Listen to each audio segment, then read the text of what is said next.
Hello mes lapins, on se retrouve aujourd'hui pour une vidéo d'exposition un peu particulière car je dois vous avouer que la vie de l'artiste m'a plus intéressée que l'œuvre malgré ses qualités plastiques. Aujourd'hui, on va parler de Rosa Bonheur, cette femme artiste badass du 19e siècle.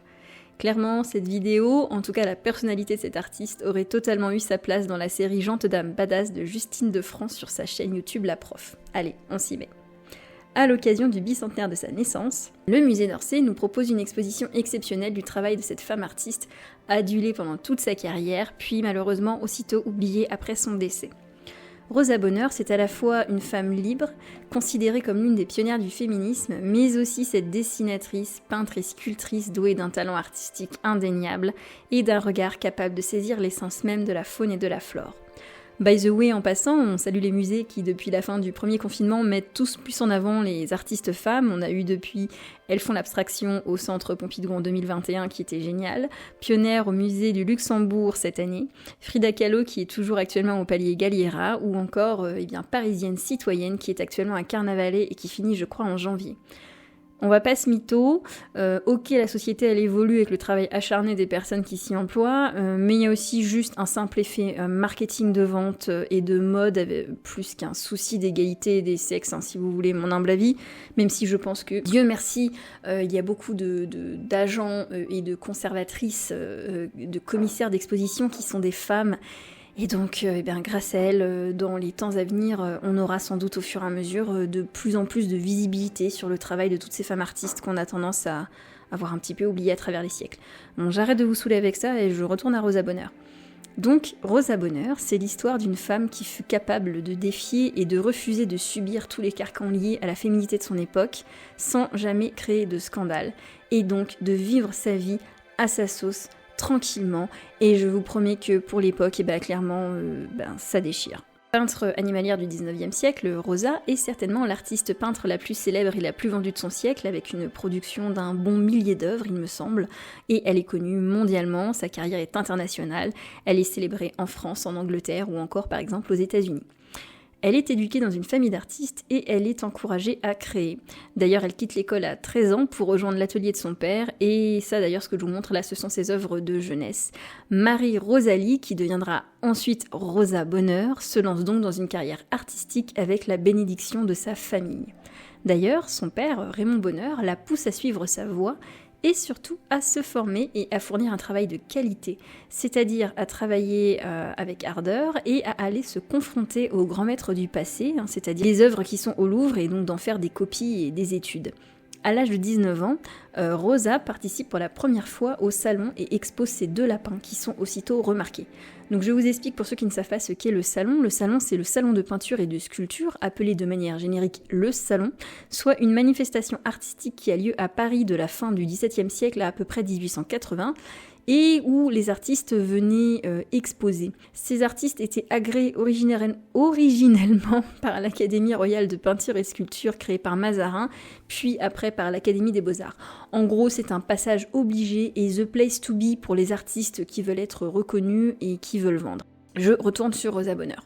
Donc elle commence, après ce premier succès, à s'affranchir de son père et des grands maîtres, et elle est bien décidée à poser son regard personnel avec tout son amour qu'elle porte pour les animaux et qu'elle porte aussi au monde rural dans ses toiles, à sa manière, mais avec une technicité du coup irréprochable. Au revoir donc Marie-Rosalie, et bonjour Rosa Bonheur. Rosa Bonheur s'émancipe donc et part à la conquête du succès et de son domaine de prédilection, c'est-à-dire la représentation de la nature, des animaux, du milieu rural et leurs interactions. Elle s'intéresse d'ailleurs particulièrement aux rapports de force et de pouvoir qui les lient. Elle part sillonner la campagne pour étudier ces sujets, ce qui, on le rappelle, ne faisait vraiment pas partie d'une chose classique et bien vue pour une femme à l'époque.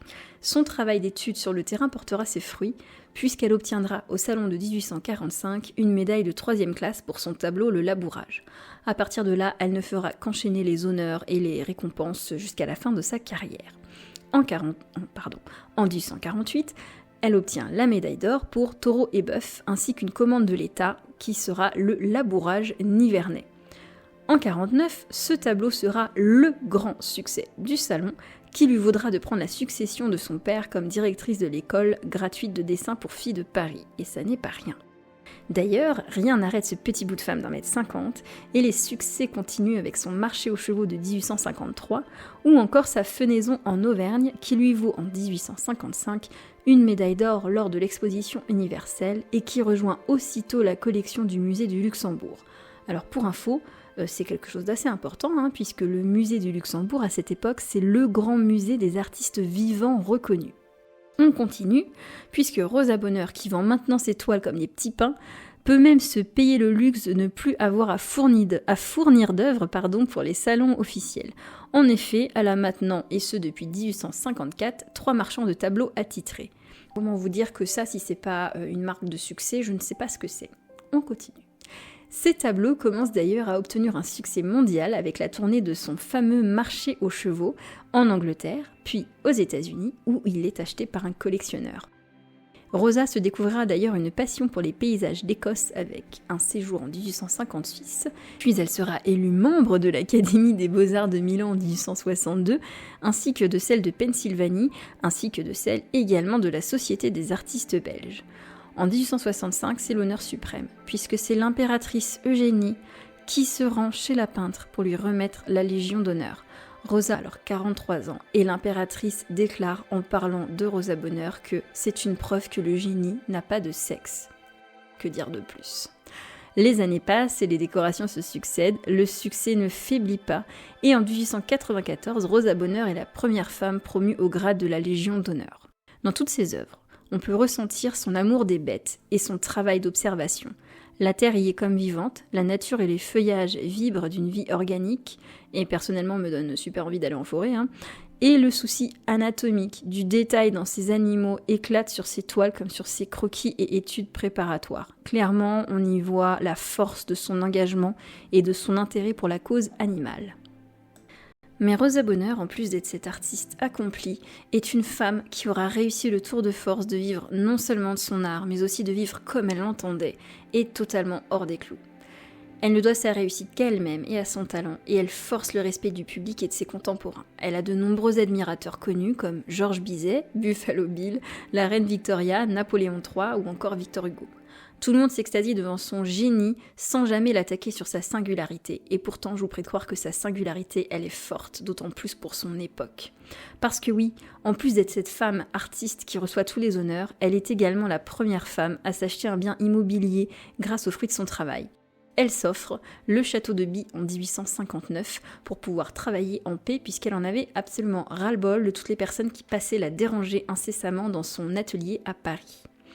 Elle y vivra environ les 40 dernières années de sa vie et surtout elle y vivra en compagnie de sa compagne, puisque Rosa Bonheur, c'est aussi, en plus d'une féministe, une icône clairement de la cause lesbienne puisqu'elle rencontra sa compagne Nathalie Mika et vécut avec elle jusqu'à la mort de celle-ci sans vraiment s'en cacher.